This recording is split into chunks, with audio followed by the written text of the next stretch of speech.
여러분 안녕하십니까? 분재농장 손바닥 정원의 우슬입니다. 오늘은 저의 채널 구독자분께서 분재 중에서도 대표적인 여러가지 수종의 특징과 기르는 방법에 대해서 알려달라고 하는 요청에 따라서 지난번에 제1편 곰솔, 제2편은 이제 장수매, 또 제3편에서는 아구배 나무에 관한 영상을 제작하였고, 오늘은 제4편, 여기 보시는 바와 같이 이런 향나무에 대한 영상을 제작하게 되었습니다. 여러분들이 많은 시청을 바라면서 아울러서 구독과 좋아요, 알람 설정해 주시면은 저희에게 커다란 힘이 되기 때문에 함께 여러분들에게 부탁드리겠습니다.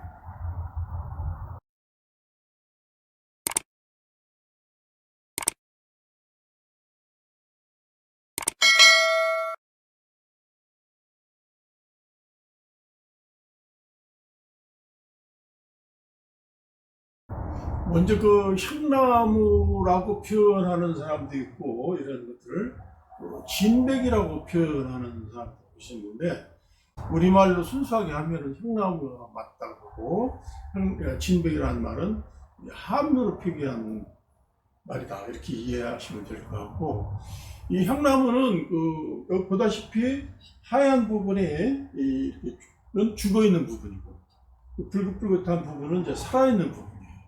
그래서 죽어있는 부분과 살아있는 부분이 잘 어우러지게 연출이 가능하기 때문에 상당히 다양한 수영 표현 기법이 존재하고, 그래서 다른 나무하고는 차별화될 수 있다고 하는 커다란 장점이 있고, 그 다음에 많은 분재 수종 중에서도 이 향나무는 굉장히 튼튼하고 키우기 굉장히 쉬운 부류에 들어갑니다.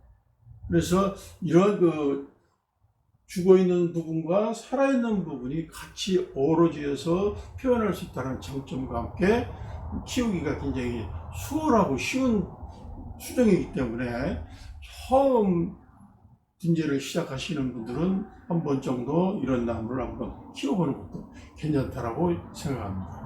이 나무가 각광받기 시작한 것은 굉장히 오래전부터 있었고, 앞으로도 이 향나무의 인기는 계속 안정적으로 유지될 것으로 전망이 되고 있고, 그래서 초보자서부터 아주 최고의 상급자에 이르기까지 폭넓게 사랑받고 있는 수종이 아닌가 생각합니다.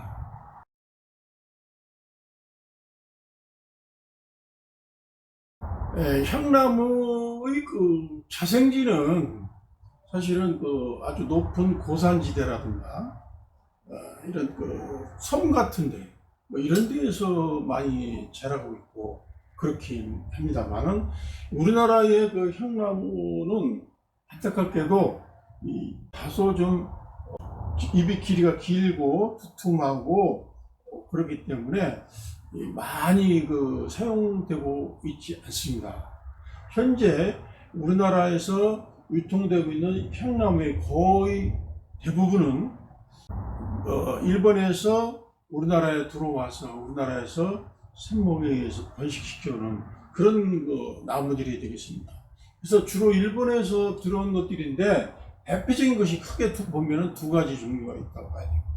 지금 여기 여러분들이 보시는 요 나무하고 이런 나무들하고는 좀 잎이 성질이 좀 다를 거예요.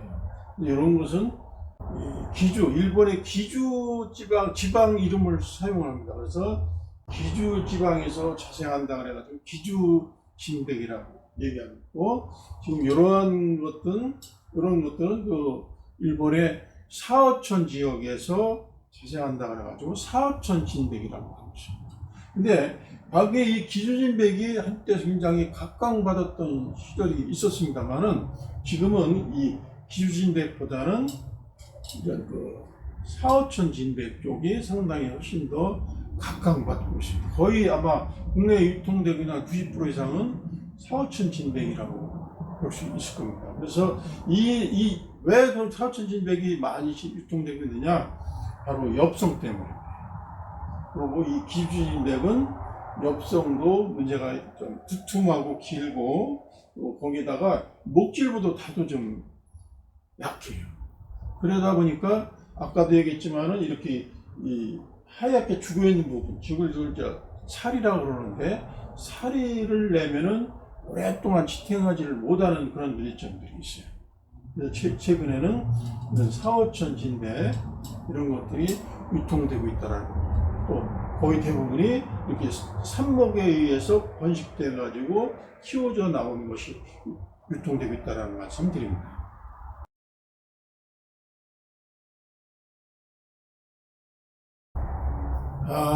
향나무의 그 매력은 누가 뭐라 그래도 사리에 있습니다.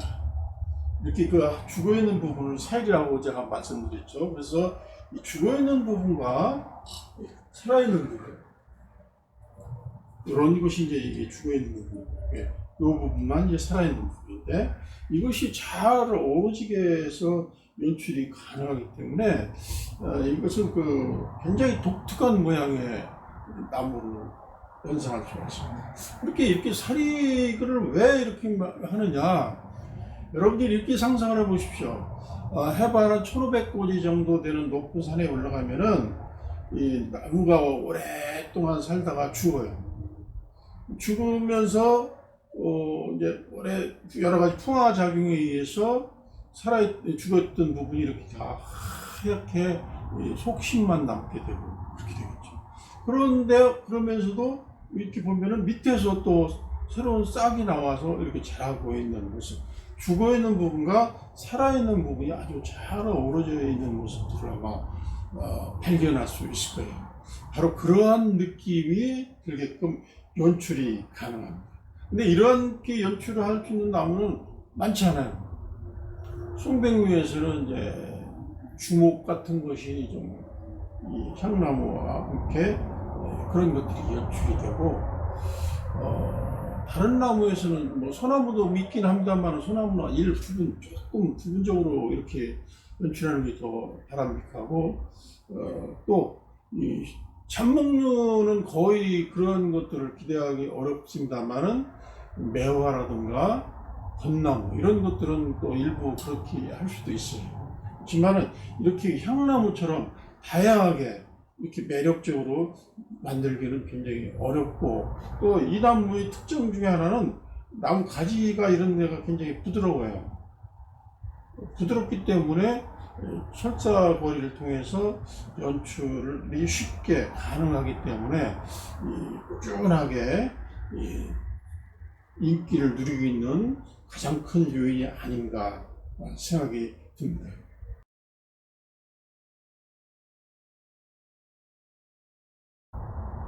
향나무의 매력이 그 사리 부분과, 즉 죽어있는 부분과 살아있는 부분에 어우러짐이 있다라고 말씀드렸는데, 그럼 그건 어떻게 해야 되느냐? 죽어있는 부분을 활용해서 이렇게 할 수도 있고, 아니면 살아있는 부분을 또 전체적인 그 연출을 위해서 할 수도 있어요.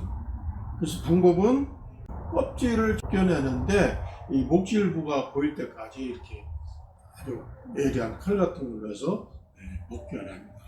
그런 다음에 목질부가 나오면은 거기에서부터 이거를 목질부 부분을 잘 다듬어서 해야 되는데, 주의할 것은 여기다 여러분들이 보다시피 요거 이제 이렇게 살아있는 부분이 요런 부분인데, 요 살아있는 부분을 물선이라고 그래요.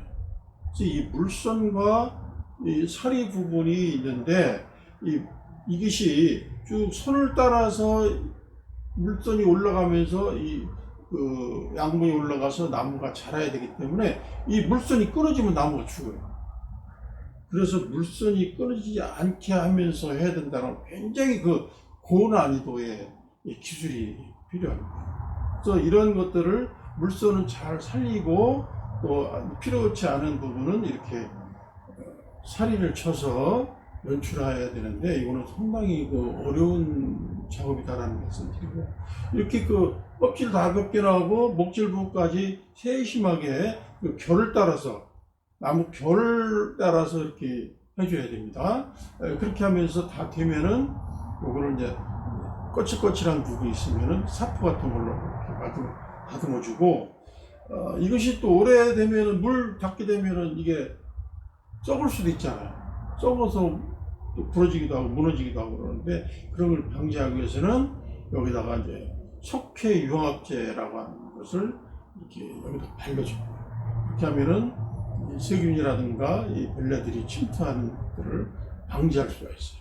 그래서 이 석회융합제를 발라주는 방법도 있고, 또 다른 방법은 송진 있잖아요. 송진을 녹여가지고 그것을 계속해서 이런 데를 죽어있는 부분에 발라줘요. 그럼 굉장히 단단하게 굳으면서 절대 그 부분이 상하거나 이 부분이 썩거나 그러지 않게 돼서 오랫동안 이것이 유지가 돼요.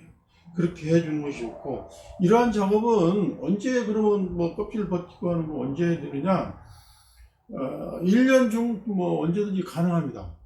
가능하긴 하지만은 7월 뭐 한여름에 7, 8월 장마철 이럴 때도 하긴 해요. 그런데 그때는 껍질이 잘 벗긴다고 하는 좋은 점은 있긴 합니다만, 잘못하면 확확 나가기 때문에 조심스럽고, 그래서 겨울에 휴men기일 때 이럴 때 껍질을 벗기고 이런 사리 작업 이렇게 하는 것이 바람직합니다만, 뭐 상황에 따라서는 1년 중 언제든지 가능하기 때문에 그런 부분들을 염두에 두고 작업을 하면 될 것 같습니다.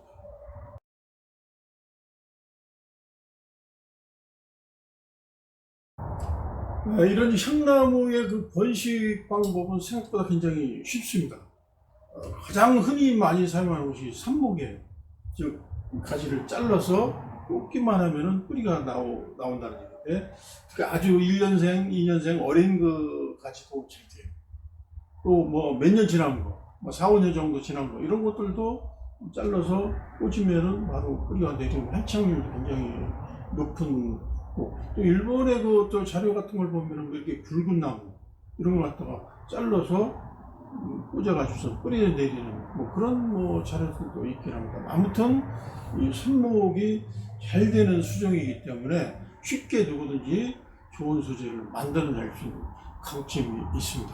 삽목을 통해서 여러분들이 그 소재를 얻으면은 좋은 점이 뭐냐면은 이 어미나무가 갖고 있는, 즉 모수가 갖고 있는 장점을 그대로 이어받아서 할 수가 있기 때문에 그런 것들 측면에서 매력이 있다고 생각할 수 있고, 그렇기 때문에 좋은 그 수종, 잎의 모양이라든가 색깔이라든가 이런 것들이 좋은 수종을 가지고 하면 더 좋겠죠. 그렇게 해주시면 되고, 작업 시기는 뭐 이른 봄서부터 장마철 전까지 이런 정도까지가 적기입니다. 그래서 그때에 아무 때나 이렇게 해주시면 되기 때문에 그런 것들을 여러분들이 꼭 하면은 될 것 같고, 자세하게 그 삽목하는 방법에 대한 것은 제가 유튜브 영상에 올린 것이 있으니까 그거를 한번 참고해 보는 것도 도움이 될 것 같습니다. 삽목과 함께 번식 그 방법으로서는 취목이라는 것이 있죠. 이 취목이 있기는 하지만은 뭐 이렇게 삽목이 잘 되는 수종이기 때문에 굳이 뭐 취목까지 하지 않아도 좋겠지만은, 그래도 이 취목을 통해서 나무의 어떤 그 단점을 보완한다든가, 또 아니면 나무의 수격을 향상시키는 목적, 이런 또 아니면 개작의 목적, 이런 정도로는 취목도 사용을 할 수가 있습니다. 일반적으로 취목하는 방법은 이제 껍질을 벗겨내는 환상각피법, 아니면 또 동염에는 결속법, 이런 것들이 있습니다. 그래서 여러분들이 취목과 관련된 자료도 제가 유튜브 영상에 올린 게 있으니까 한번 참고해 보시는 것도 도움이 될 것 같습니다.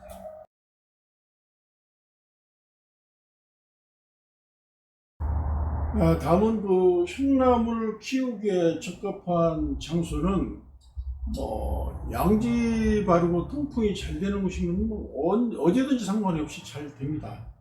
겨울철에도 잘 견뎌내기 때문에 그런 거에서도 상당히 강점이 있고, 그런데 좀 겨울에 너무 추위라든가 서리를 너무 많이 맞게 되면은 잎 색깔이 조금 변해요. 윤기도 없어져요. 그렇지만 이제 그게 실내에 들어온다든가 따뜻한 데 놓으면 또 이게 다시 원상태로 돌아오기 때문에 크게 걱정을 하지 않아도 되지만, 너무 겨울철에 지나칠 정도로 추운 것은 조금 피하는 것이 좋고요. 특히 이 향나무는 고산지대에서 자라는 나무라고 했기 때문에, 고산지대 쪽에서는 상당히 습도 이런 것도 많이 있는 게 좋겠죠. 그래서 잎이라든가 이런데 엽수를 물 줄 때 잎도 흠뻑 젖게 이렇게 물을 주는 것도 좋은 방법입니다. 그래서 그렇게 자연 환경과 비슷하게 맞춰주는 것도 여러분들이 나무가 건강하게 자라게 하는 하나의 방법이 됩니다.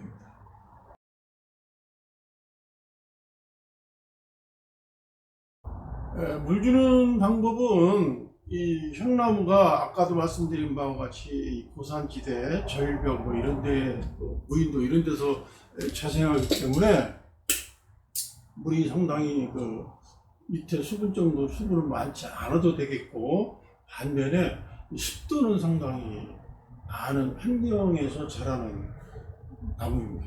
그래서 이 공중의 습도를 높이기 위해서 아까 얘기대로 물 줄 때는 이 흙과 잎 전체가 흠뻑 젖게 해주는 것도 필요합니다. 그렇게 해주는 것이 이 나무가 자라는 환경과 비슷하게 맞춰주는 방법이라고 말씀드릴 수 있습니다.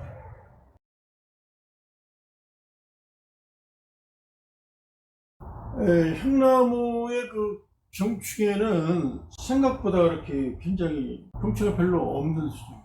그래서 성장기 때 그렇기 때문에 여러분들이 한두 달에 한 번 정도씩은 정기적으로 균제, 또 충제 이런 것들을 소독해주면 좋겠고, 동절기 때 이 겨울 들어가기 직전에 유황합제라든가 이런 것들을 또 살펴주면 병충해 알이라든가 균 이런 것들이 해소될 수 있기 때문에 그런 것들이 필요하리라고 보고, 그 다음에 이 사이 같은 데에 오래 물을 주게 되면은 여기 물 이끼 같은 것이 끼어서 얼룩해질 수도 있어요. 그런 것들을 브러쉬 같은 걸 통해서 문질을 줘서 깨끗하게 관리해주는 거, 이런 것들은 필요합니다.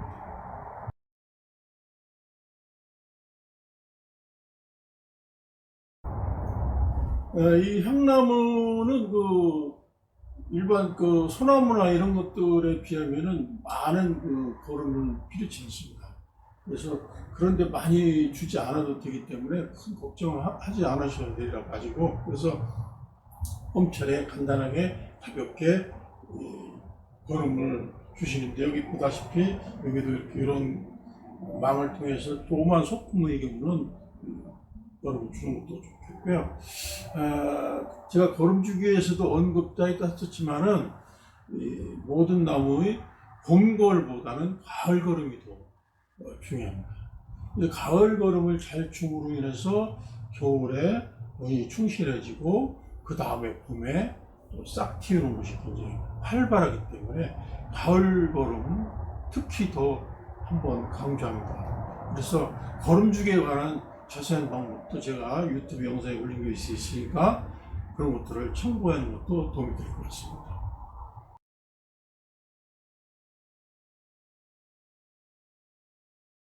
다음은 철사거리를 통해서 개작을 좀 하는데, 아까 말씀드린 바와 같이 이 향나무는 수세가 굉장히 강하고 건강하기 때문에 크게 이렇게 영향을 받지 않아요. 그리고 이 가지 자체가 다른 나무들에 비해서 좀 부드럽기 때문에 철사거리라든가 이런 걸 통해서 개작도 상당히 수월하게 할 수 있다라는 장점이 있습니다. 그래서 이런 것들은 언제 해야 되느냐? 그럼 작업하는 시기도 크게 영향을 받지는 받을 필요는 없어요. 그러나 그것도 가급적이면은 휴면기 때 해주는 것이 좋습니다. 약간 무리를 해서 막 비틀고 하더라도 크게 문제가 되지 않기 때문에 휴면기 때 하는 것들을 적극적으로 여러분들이 관찰합니다.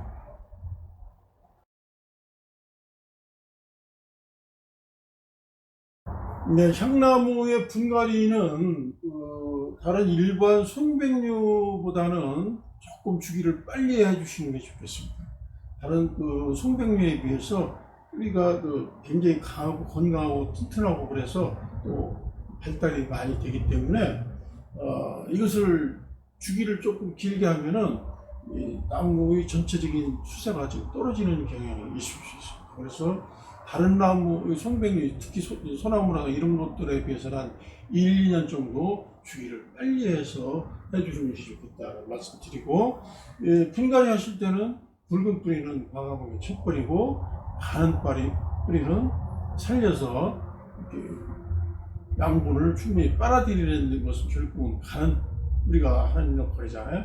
그런 것들을 염두에 두시고 가는 뿌리는 가급적 살리고 붉은 뿌리는 쳐주는 그런 식으로 분갈이를 해주시면 좋겠고, 분갈이하는 적기는 대개 2월 말경 정도서부터 3월 말경 정도로 보는데, 다른 잡목류나 이런 거에 비해서 약간 시기를 조금 늦춰주는 것도 좋다라는 말씀을 드립니다.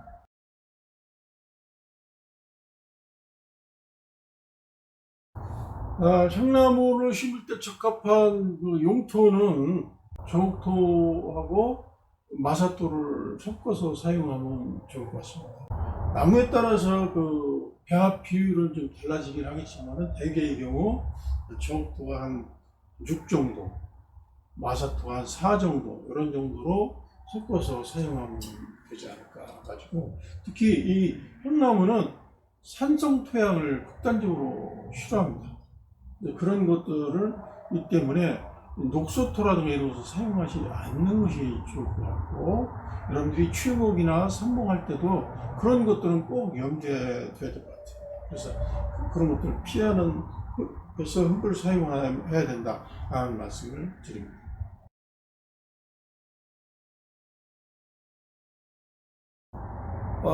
향나무를 너무 그냥 내버려 두면은 가지가 무성하게 커서 이제 수령의 균형이 무너지겠죠. 그래서 그런 것들을 방지하기 위해서는 잘라줘야 되는데, 그런 전정을 하실 때는 특히 향나무에서 조심할 것은 가위로 이렇게 잎을 잘라게 되면은 잘린 부분이 뿔긋뿔긋한 철분이 닿았을 때 그렇게 나타난다고 하는데, 그래서 보기가 아주 싫어요. 그래서 그런 것을 방지하기 위해서는 손끝 같은 걸로 이렇게 잡아서 슬립을 잡아서 잡았다 비틀고 이런 식으로 해줍니다. 그래서 이런 것들은 1년에 성장기 때 장마철 전까지는 계속 지속적으로 해줍니다. 그래서 이 나무의 어떤 외곽선을 마음속으로 그리고 거기서 벗어나는 아이들은 지속적으로 계속 잎을 이렇게 따주고, 이렇게 해서 하면은 그 따진 데에서 또 새로운 싹이 나와서 또 풍성하게 됩니다. 이런 작업을 게을리지 하면 안 되겠고 지속적으로 해야 됩니다. 이렇게 함으로 인해서 단시간에 이 잎들이 꽉 차게 되는, 그렇게 되고, 또 하나 이 향나무는 가지와 가지 사이에 겨드랑이 가지가 많이 나와요. 가지와 가지 사이에 이렇게 겨드랑이 가지가 나오는데 이런 것들은 제거를 해줘야지, 그렇지 않으면은 이게 막 속에서 새 딱이 나오면서 나무 전체적으로 막 통풍도 안 되고 햇빛도 잘 안 들어가는 그런 문제가 있어요. 그래서 그런 것들은 겨드랑이 가지들은 여기 가지와 가지 사이에 있는 겨드랑이 가지는 지속적으로 따준다는 거예요. 그 다음에 끝에 부분은 가위로 자르거나 하지 않고 손끝으로 잡아서 돌리면서 비튼다는 이런 식으로 해서 지속적으로 1년 내내 몇 차례를 봄부터 장마철 정도까지는 지속적으로 이렇게 해줌으로 인해서 아름다운 수용을 만들 수도 있고, 그렇게 너무 많이 자라게 많이 커지는 이런 것들을 방지할 수 있다는 말씀드립니다. 자, 가지 끝 부분을 계속 이렇게 비벼서 짜주면은 가지 끝부분은 이 싹에서 뭉쳐 있겠죠. 뭉쳐 있으면은 또 고기가 또 바람직하지 않고 고기가 싫어져요. 그래서 그런 것들을 예방하기 위해서는 그 가지의 안쪽에, 바깥쪽이 아니고 안쪽에 있는 아이들이 있으면은 그런 아이들은 잘 살려서 바깥쪽에 있는 아이들은 몇 년에 한 번 정도씩 이렇게 솎아줘야 돼요. 이렇게 하면서 통풍도 되고 햇빛도 잘 들어가고 하는 그런 것들을 해야 되기 때문에 몇 년에 한 번씩은 이 가지 끝에 부분에 있는 것들은 솎아주기를 해줄 필요가 있다. 이런 말씀을 드립니다.